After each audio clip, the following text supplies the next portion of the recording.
अस्सलाम वालेकुम दोस्तों, आज की कहानी का नाम है किसान और परी।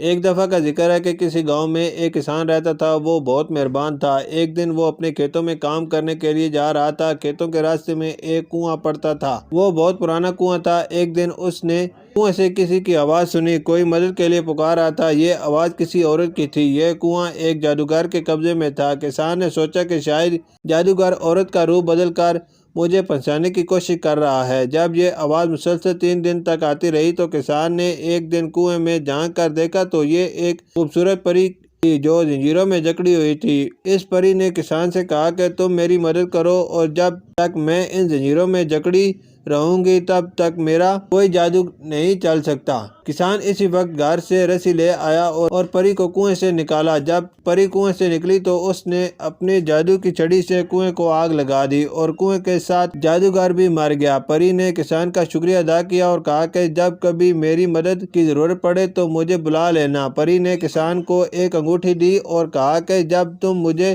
बुलाना चाहो तो ये अंगूठी अपने हाथ में पहन लेना, मैं फौरन वहां आ जाऊंगी। उसके बाद परी वहां से चली गई और किसान अपने घर चला गया।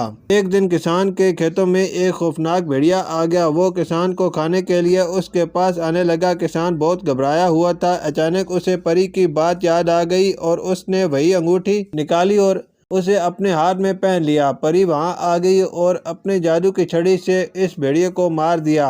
इस तरह किसान की जान बच गई। किसान ने परी का शुक्रिया अदा किया। परी वहां से चली गई। प्यारे बच्चों, हमें भी ऐसे ही हर किसी की बहादुरी और दिलेरी के साथ मदद करनी चाहिए। शुक्रिया।